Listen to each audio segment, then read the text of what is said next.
Okay. First of all, this is to Refuah Shlema of Natan HaKohen ben Rachel and Harav Yaakov ben Adina.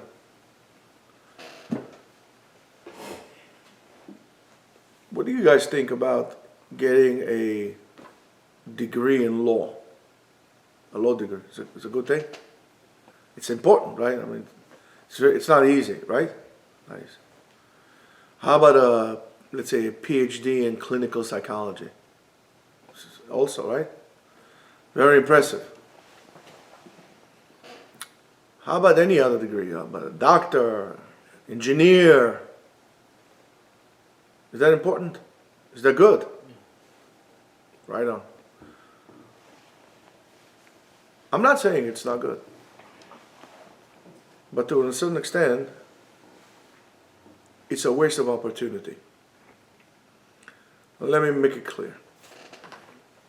Everybody needs to have a profession for security. We're not in that madrega, in that level, that our actions are so precise and so clean and so pure that everything is going to fall to us like man in the desert. A person needs to have something in his pocket. And why I say it's a waste or it's a missed opportunity? Because when you go to school, you go to college, you get a degree, a PhD, a doctorate, a law degree, you kind of need to do it on your own. What does it mean? Of course, God helps you with everything, because if it wasn't for HaKadosh Baruch Hu helping you, it would not happen. The Gemara tells us two things. The Gemara tells us that if a person wants to do the wrong thing, all they do in heaven is they open the door and he walks at it by himself. But they do have to open the door for him. If a person wants to do the right thing, they actually help him and support him in reaching that goal. Because it says, Habali ta'er mesayim beyado. Person wants to purify himself, he gets tremendous siyata d'shamaya, tremendous heavenly help in everything that he does. What does it mean? Not only that everything will go his way, also obstructions that will be along the way will be eliminated, will not be able to reach him because he is focused on purifying himself.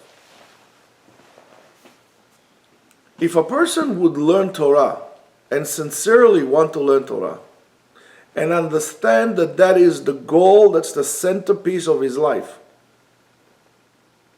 therefore Mishamayim, they're going to help you out.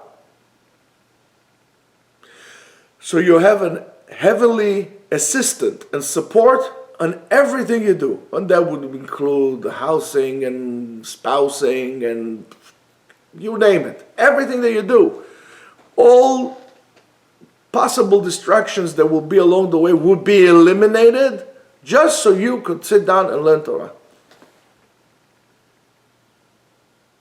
So when you're going to get a doctorate and so on and so forth, which is important, but if it's not directed towards learning Torah, saying I'm going to get a degree so I could actually sit down and learn, and I'm going to make sure that going to work is not going to interrupt with my learning, I'm making my learning primary and everything else secondary.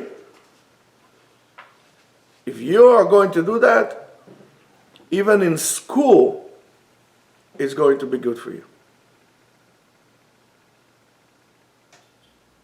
If you're not going to do that, and you're going to say Torah, Torah, Torah, I love Torah, but you're not going to learn, you're not going to come on time, you're not going to do chazara, you're not going to dedicate every moment that you can for learning, that's not going to happen. That's not going to happen.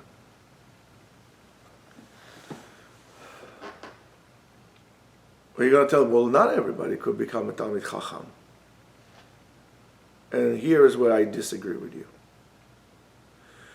When God gave the Torah to Am Yisrael, He didn't give the Torah to a selected few. It says, "Vayomer Hashem el Moshe, Hina Torah, give it to Bnei Israel." It doesn't, right?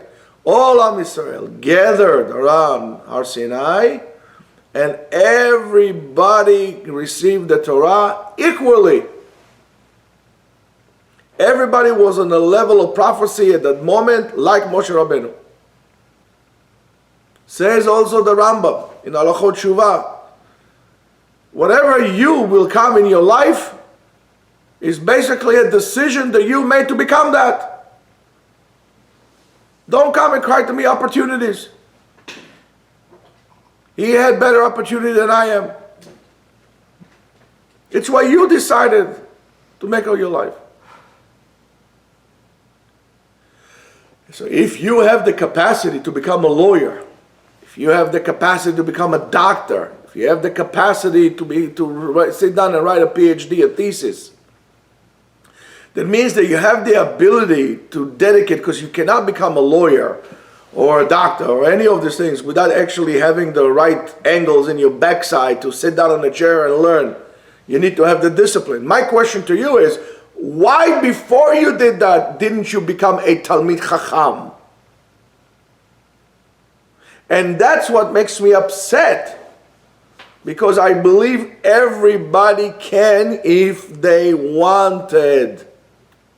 Everyone can. Of course, they're not going to be all on the same level. But you don't know what your level is. You don't know what you're capable. And the reason why you haven't been until now is because you didn't really put the pedal to the metal, as they say. You didn't go all the way in it. And most of the time, people don't go all the way in most of the things they do, besides wasting time. Wasting time, we're like AAA. I mean, we're the best of the best. Top. But again, on a personal level, the fact that we are not all trying to learn to become the best Talmidei Chachamim, the best Bnei Torah that we can, affects all of us. Because the job needs to be done, and if you don't do your job, it has to be done, means that I have to do your share as well. And I can hardly do mine. You want me to do yours? So then what happens? It doesn't get done. And everything becomes delayed further and further and further. So you think very, very carefully before you decide to go, and don't tell me the stories, oh, mommy wants me to get married, and this one is looking for me, and everybody else my age. You came to this world alone. You're going to be buried alone. You might as well understand that you're all alone. You've got to do what you need to do. You got to do what is right to do, and don't come up with excuses. Life will throw you curveballs all the time. It's enough what life will put in obstacles in your way to test, really, if you really mean what you say. It's enough. You don't need to add on obstacles from your own to what already is coming your way. Have a great day.